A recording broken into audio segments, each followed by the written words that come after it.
Welcome back to another episode of the Draw Control Podcast. On today's episode, I'm joined by sophomore on the Colorado women's lacrosse team, Emily Dodd. Last season, Emily played in 19 games and had 15 goals, 12 assists, 11 ground balls, 3 caused turnovers, and 21 draw controls. Before college, Emily was named captain of Team Alberta Lacrosse and earned the MVP award during the Canadian Field Lacrosse Nationals tournament. Recently, Emily helped Team Canada to a silver medal in the U20 World Championships, and I'm super excited to have her on the podcast today. So, welcome to the Draw Control Podcast, Emily, and how is everything going? Thank you so much for having me. It's going pretty great. Just kind of got back to school a couple weeks ago. Just got back from practice and lift this morning, but yeah, it's been pretty good so far. That's awesome to hear. How obviously we'll talk about one part of your summer, but besides that part, how was your summer overall, and did you do anything interesting, whether it was off the field or on the field? Well, I mean, besides the World Cup, that was a massive part of my summer training for that, leading up to that. But again, we'll touch on that later. I work in a gym, so I have the best strength coach in the world. So I spent a lot of my time there. I was coaching a lot for Calgary Field, and then I'm from Calgary, so I was able to spend a lot of time in Toronto this summer, which was pretty awesome with my boyfriend, and yeah, it was great. That's awesome. That's awesome. Only thing I know about Calgary is the Stampede. Did you get the chance to do that this summer? I didn't actually go. I'm not usually a big Stampede girl. Most of my friends go. It is a great rodeo. It is a lot, though. I don't love crowds and I don't love hot and loud places, and that's kind of what a Stampede is. Yeah. But yeah, it was my friends who went said it was super fun. So Yeah. It's fun. It's fun to watch on social media. I don't know if I would personally go myself because I'm with you on the crowd stuff, but there's a lot of fun things to do in Toronto. It's one of my favorite cities, so that's still a good alternative if you ask me.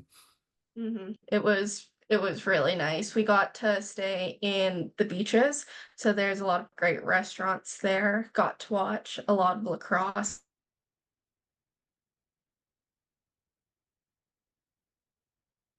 He plays for the junior A beaches out there, so got to see a couple games, and yeah, it was.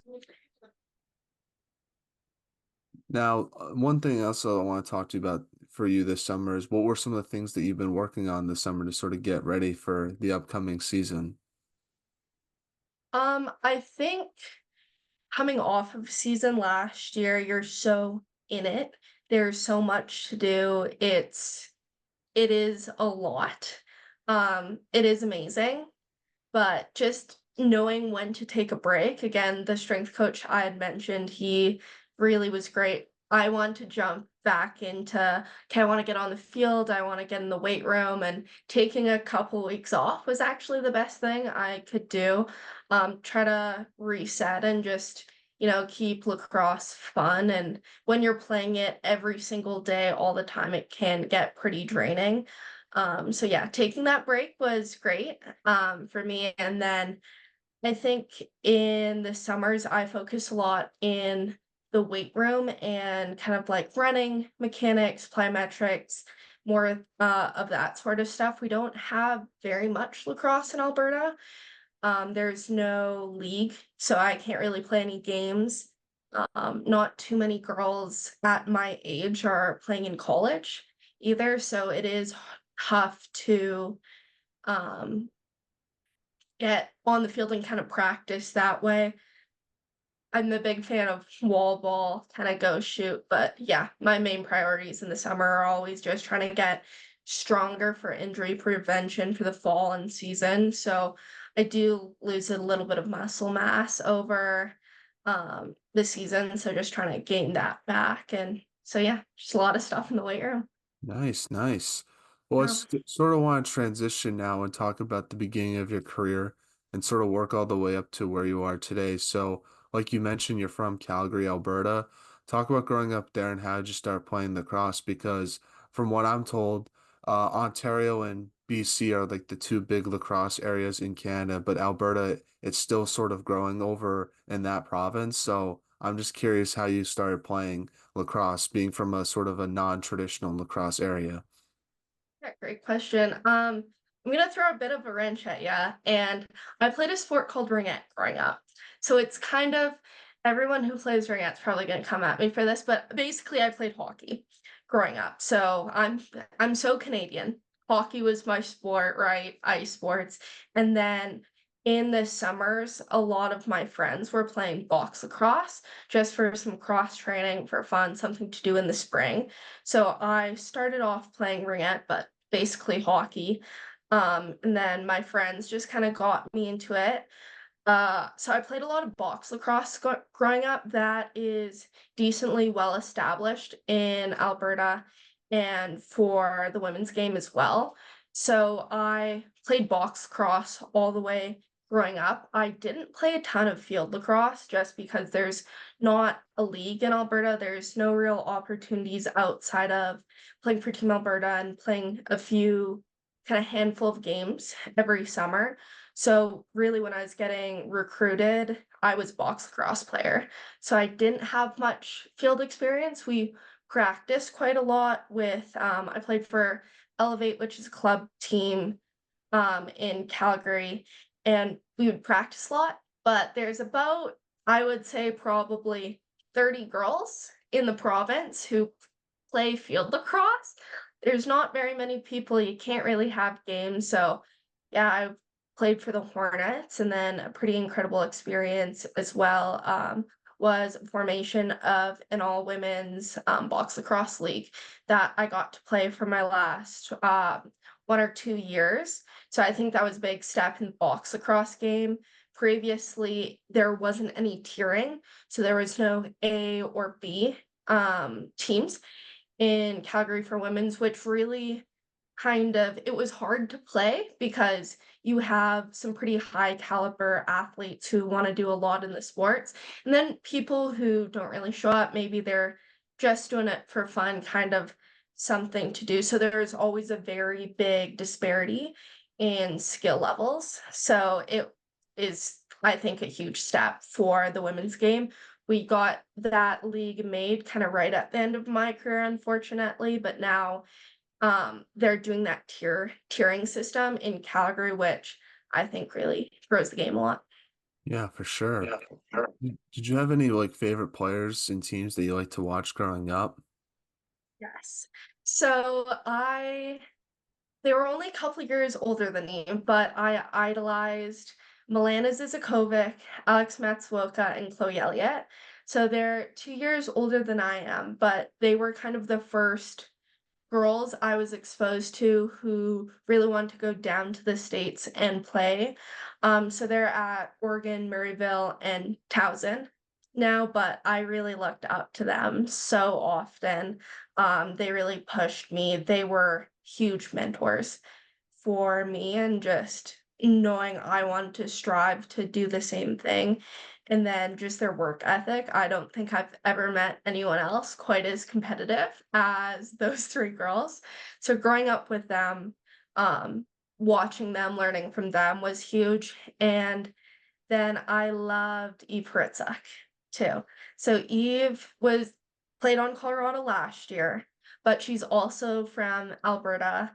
She's from Edmonton, and she's, I think, 4 years older than me. So I'd always kind of known of Eve, but I never really played against her. I never really practiced with her just because she's from a different part and I was quite a bit younger. But she played on, I guess, 2 cycles ago now in 2019, Team Canada.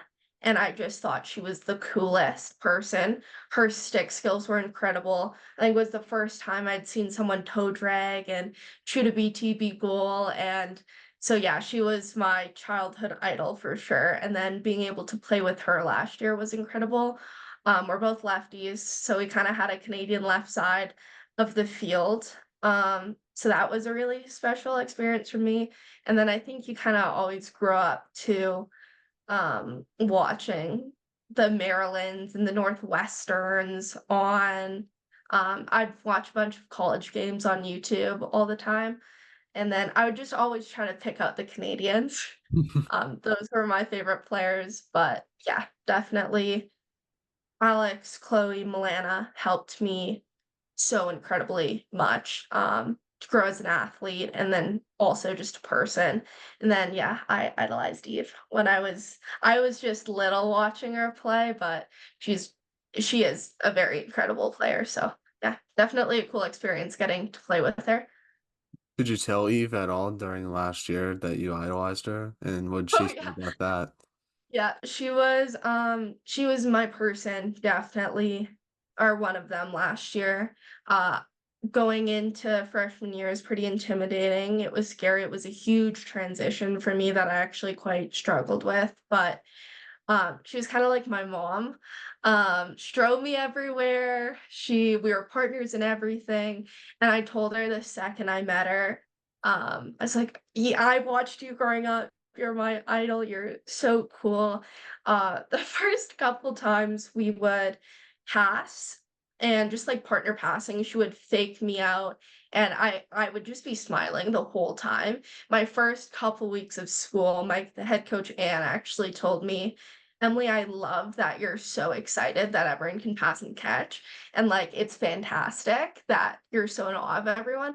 But I'm going to also need you to move now because, like, there are a lot of great players, but we also need you to do stuff too and not just watch. I was like, oh, okay, that makes sense. But I think some of just the stick work, even Eve can do, I mean, I was so in awe of, and it was so cool watching someone who idolized grow up and getting to play with her and really getting to know her on the field. But we spent a lot of time together off the field as well. We're the only two Canadians on the team, so kind of immediately have that bond. And then she was coming from Northwestern as a fifth year, so she had a lot of experience. She answered a lot of my questions. She really did a lot for me, so I'll always love Eve, and yeah, she was my person last year for sure. Now, before college, like you mentioned, you played for Elevate Lacrosse and Team Alberta Lacrosse. Talk about your experience with both those teams and what's like your favorite memory with both those teams, and how do you think they sort of help prepare you for college lacrosse? Okay, that's a good question as well. I'll start with Team Alberta. Um, I think my hands down my favorite part of Team Alberta was getting to play with my best friends. So I had been playing again because there's not a lot of girls that play field lacrosse in Alberta. I've been playing on the U19 team since I think I was 13 or 14. So there's a huge age range in that I was playing with girls who were about to go to college, who just finished their first season. I was still trying to catch with my right hand. But it was you get to meet so many people and kind of some of the people have coached you maybe. And then I have a great friend who's on the Canadian national team for box lacrosse, Ella Royer. We grew up together playing against each other in box lacrosse. So that was kind of the first time we were able to come together and play together. So she's from Edmonton as well, but we got to play until our final year together. So our parents are best friends. That was pretty incredible. Sarah Jardine too. She plays at Lindenwood. Now she played most of her lacrosse career in Texas, but came back to Calgary, and she's one of my best friends as well. So getting to play with those two on the field lacrosse side was pretty incredible. And then the first time I think I was actually like, okay, I want to go into lacrosse was Team Alberta as well. I There was not a ton of opportunities, unfortunately, for high level programming in Alberta. I think that's starting to change. And I hope it is. However, I played again, I started in hockey. It was just my spring sport, play with my friends, stay active, a little bit of cross training. But I had tried out for Team Alberta. My first year was 2017, so a while ago. But I had a really great coach, and I knew nothing about lacrosse besides, basics. Okay, I'm gonna get the ball, run as fast as I can down the field or the floor and try to shoot. So that was kind of my first introduction to, okay, two-man games, and this is how you run a wheel. So that was really what kind of, I think, set my trajectory of being like, "Oh, this is something I really, really, really enjoy, and I'm pretty good at it. Let's stick with it." It was kind of a new learning for me where I'd played ringette or hockey since I could walk. So it was a new challenge, which I really loved. And that coach, his name was Phil Smythe, really made the world of a difference for me. He was very kind of stern with us. Like, you had to know your stuff. We'd go over a play once. Okay, you're in it. You don't know it. Get out. But I think I responded really well to that style of coaching at that age. And yeah, that's so Team Alberta, great experience for me, but that was really, you don't play much together. It's maybe just on the weekends. It's not all year long. You're maybe with your team for 2 months before you go play at nationals. But when I started to get serious into lacrosse after, again, I'd played box for so long, really the only club team, at that time and still kinda now for lacrosse in Calgary is Elevate. So it's run by Bob and Jeff Schneider, who are great guys. They are both NLL veterans. Coach Jeff played on Team Canada, lot of experience on that side. So, again, I think that really prepared me for college, and they were also very on top of things, so to speak. Our bags were always lined up. We're wearing the same exact things. Um, you're on time, you're playing for a sprint, everything's competing. And they did, I will say Jeff really helped me in my recruiting process and um, kind of preparing me for maybe what college looked like. However, again, it's just so hard to run a full team practice and develop because there's such a big disparity in skill and also motivation. I would say if there's kind of a small group of girls who really want to go somewhere with the sport, who are intense, taking it seriously, and then maybe some girls who are just kind of there for fun. And there's just because there's not many players at all, and didn't really play much field lacrosse. A lot of our concepts were from men's field lacrosse, and I think part of being Canadian is being kinda gritty and tough and running a lot and just being physical. So from that aspect, I was kinda set, but a lot of field lacrosse concepts, it were just so new to me. But my favorite part of Elevate was learning from Alex, Milana, and Chloe. I credit so much of my success to them and just being able to have that group of girls to look up to. Um, we kind of had a core group of girls who wanted to go to college, and just seeing how hard they worked, how much time they put into lacrosse, and then how great of friends they were to me and teammates. And it's pretty cool having older girls kind of take you under their wing. So, yeah, that was my favorite experience. We all played Team Alberta and Elevate together. So, yeah. Now let's move on and talk about your recruiting process with Colorado. What was that like for yourself, and what made you want to go there versus other schools you might have looked at?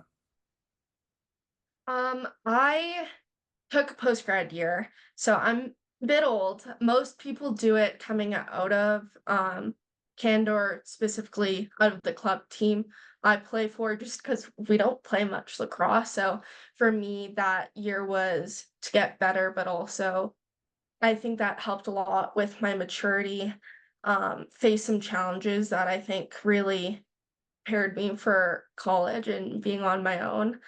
Um, But my recruiting process after I took that gap year, because it was kind of during COVID for me as well, I couldn't get across the border to play any games. So really the last time people had saw me, I think I was in grade 9 or 10 probably. Um, and we only play at the President's Cup from Calgary, so through my club team, so you've got what, 4 games? So I had 4 games of film, compared to so many other kids, so when I took that gap year, excuse me, um, and the border kind of opened up, I was able to travel with my dad, and we went to a couple tournaments where I played on club teams. I went to a few camps, but the way Colorado saw me, was I played at the NXT showcase, and Coach Mitch was there. So Mitch saw me, and I had played earlier randomly for a team out of Denver, and one of their coaches was an ex-Colorado player. So I saw her backpack and I was like, "Oh my goodness, I love Colorado. I think you guys are so cool." Um, One of my best friends, Alex Matsuoka, plays at Oregon, so I was always kind of watching Pac-12 games, and I always thought Colorado was pretty cool. I liked how gritty they were, and the mountains are incredible. So you see the games, and they're just beautiful. So I kind of fangirled over that coach. She had reached out to Mitch saying, "Hey, we got this Canadian. She seemed really interested. Colorado, she's pretty good. Maybe check her out." And then it just happened to line up that Mitch was going to be at the NXT showcase that I was gonna be at that weekend. Um, Evidently they liked me, so that was, I mean, all I could ask for. And then what I really separated Colorado from me, fortunately, after kinda had that recruiting summer, I did have quite a bit of interest coming out of on September 1st, got lucky enough, kinda had quite a few phone calls, but what really stood out to me from Colorado was just how much they believed in me. I feel that they really took a chance on me almost. You know, I didn't play very much field lacrosse. I was very much box lacrosse player. I was missing a lot of IQ, some of the nuances probably of field lacrosse, but they from day one just showed absolute interest in me. Their recruiting process, I can't say how incredible Mitch is still till this day. He's a great guy.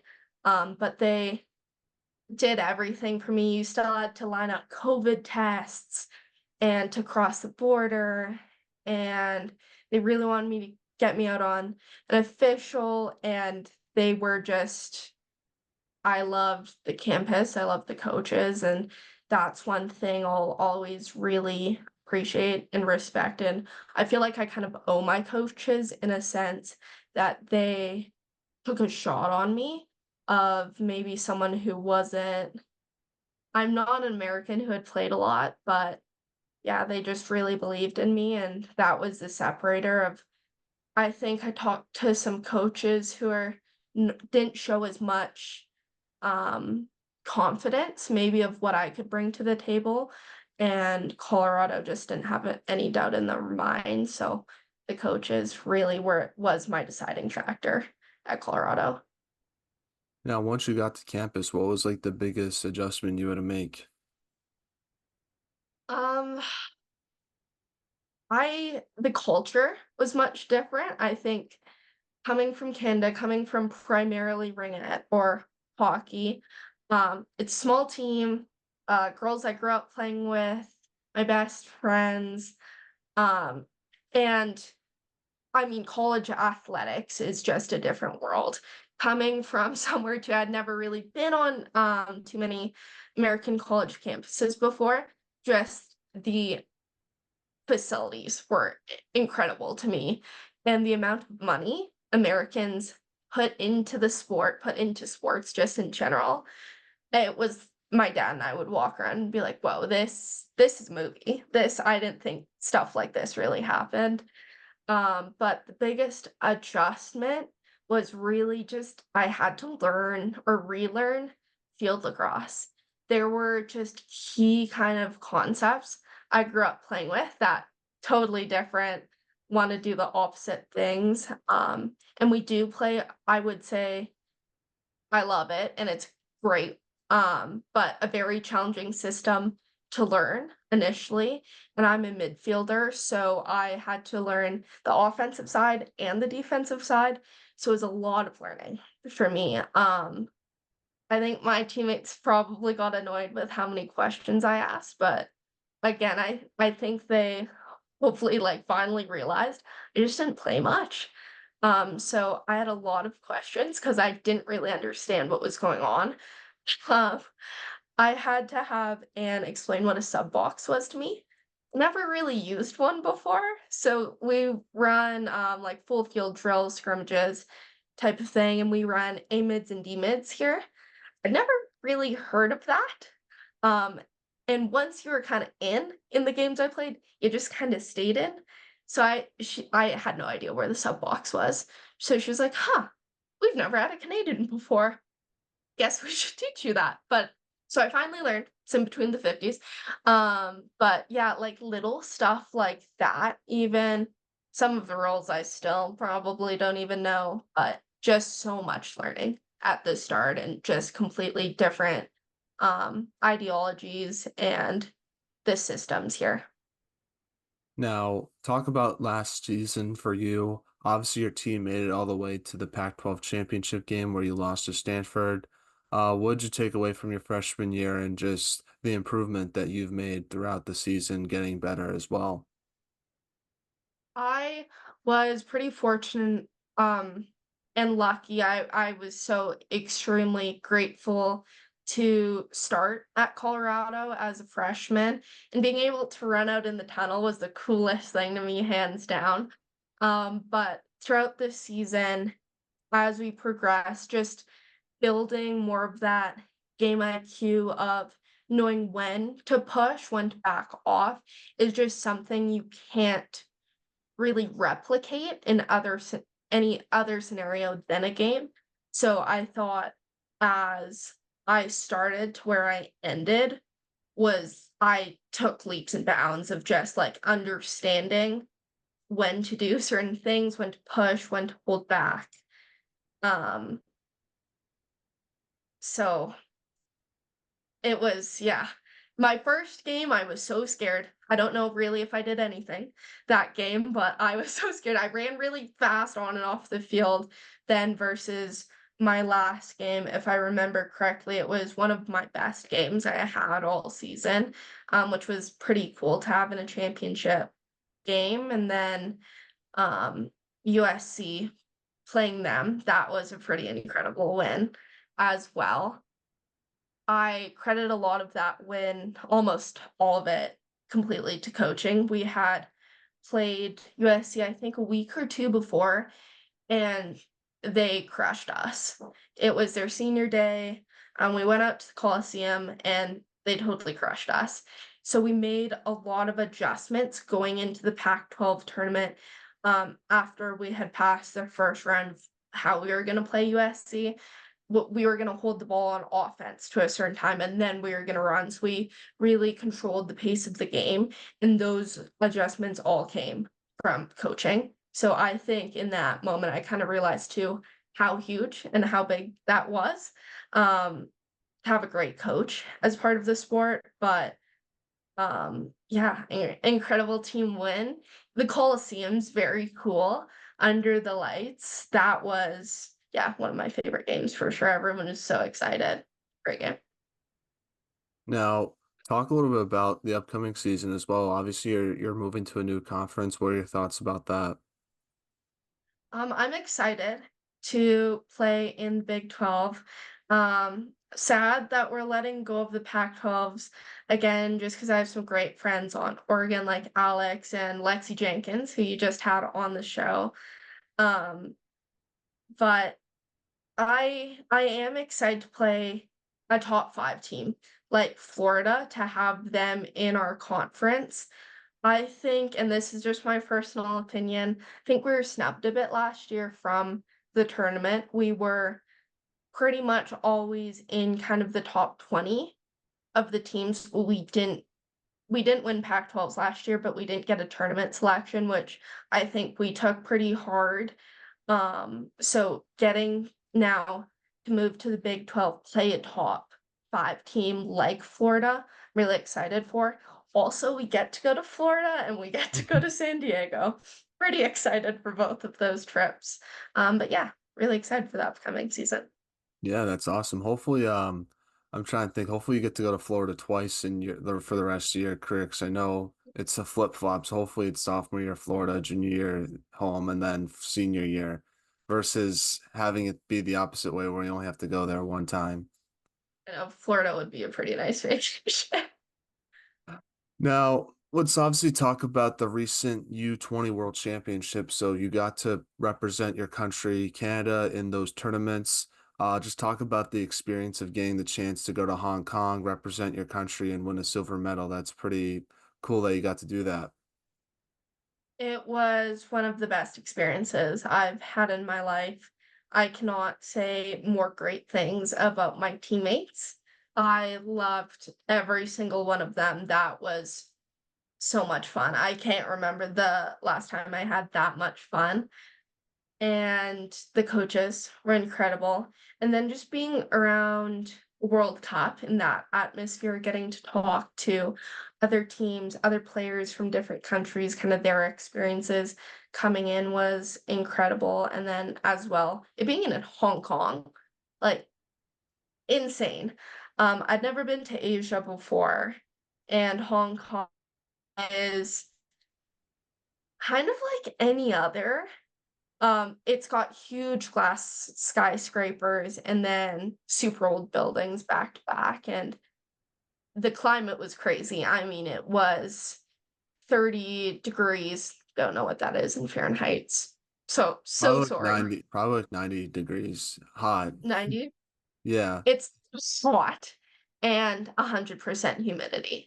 Soon as you step out, you are dripped and dripping in sweat. A lot of our pictures too from the games, we look like we've been drenched in a pool and it is just fully our sweat. But yeah, that I mean, too on Team Canada, that had always been my dream. Being a little girl was I knew in whatever sport, just getting a chance to represent my country, um, to get to step out and wear that jersey, I feel incredibly patriotic. I love my country. I love home. So that was so special to get that call from Kylie White, who's the coach at SDSU, but also one of our U20 coaches, called me, said I made the team, and I'll remember that forever. I also was lucky enough to watch 2019 Worlds because they were held in Peterborough, which were the same time as the Canadian Nationals for field lacrosse. So I got to watch that cycle of Team Canada, and I got to see them all line up at center field and step out and wave to the fans. And I knew from that moment that is the coolest thing. I want to do that. I looked up to them so much, just in their skill, but also in the way they carried themselves, made a big impact on me, and getting to watch those games and yeah, getting to put on the uniform was a pretty surreal experience for me, and we did pretty cool photo shoot too in Hong Kong. We had an amazing videographer, so I was able to do that, and I mean, you get to represent Team Canada, you get to represent your national team. Not a lot of people are lucky enough to say that, and it had been my dream since I was a little girl, so getting to have that across my chest is was just I mean, it was one of the best experiences of my life. Now, talk about your goals and expectations for next season. I think we're coming into the season, with maybe as a group, maybe personally, but with a bit of a chip on our shoulder. I think, feeling like we had a very successful year last year where we still at the end, I thought we were just kind of reaching our peak of still wanting to prove ourselves. So we want to go win the first ever Big 12 championship. We want to be in those competitive games. And I think we're a pretty gritty, chippy team who thrives in those kind of games. Um, so yeah, we're really looking forward to going out competing and trying to win a Big 12 championship. Now, I guess one more question I want to ask you, Emily, was what should be done to help grow women's lacrosse, especially in Canada? Ooh,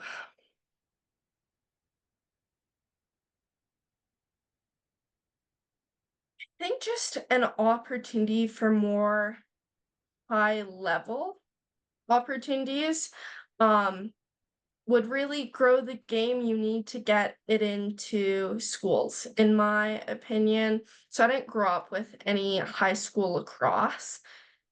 Um, I think introducing more people into the sport and those high level opportunities will in the sport because it stays exciting, it stays challenging.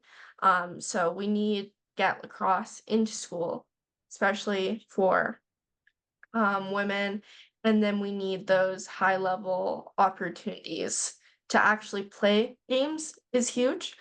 To get a league established in Alberta where everyone competes and the group of girls isn't so divided and split up.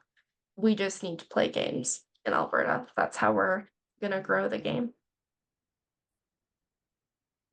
So, one more question I actually did want to ask you before I end things off is what is one thing that you think you've improved on the most since the beginning of your freshman year to now heading into Colorado as a sophomore? I think it is a really important discussion of just the biggest role that confidence plays in your coaches having confidence in you, your teammates having confidence in you, but also the biggest thing I'm bringing into my sophomore year is confidence in myself and my playing abilities. The mental side of sports and performance is huge.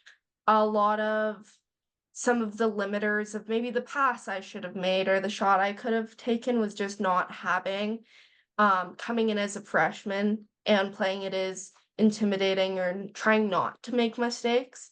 I was, again, extremely grateful for my coaches of they had all the confidence in me, but I didn't have that kind of intrinsic internal confidence in myself. So biggest thing I'm bringing into my sophomore year, I'm coming off of full seasons in college, a World Cup, just that confidence I'm carrying in, I think I'm playing much better and I'm able to have more fun. And that is one of the biggest parts of my game too, is I play much better when I'm having fun, I'm playing loose, I'm playing confident. Um, so yeah, the mental side I think is huge to be in an environment from your coaches that support you and then you believing in yourself. Now, one last question, Emily, for you is do you have any shout outs you want to give and who should we have on the podcast next? Hmm. I think because I mentioned them so much, probably Alex Matsuoka from Oregon or Milana Zizakovic at Towson. They're amazing. Or someone from my Team Canada team, who I can't say enough great things about her. She's so nice, so funny. She's from Ontario. One of my line mates from Team Canada is Jill Goldie. So definitely Jill if you can't get the other two.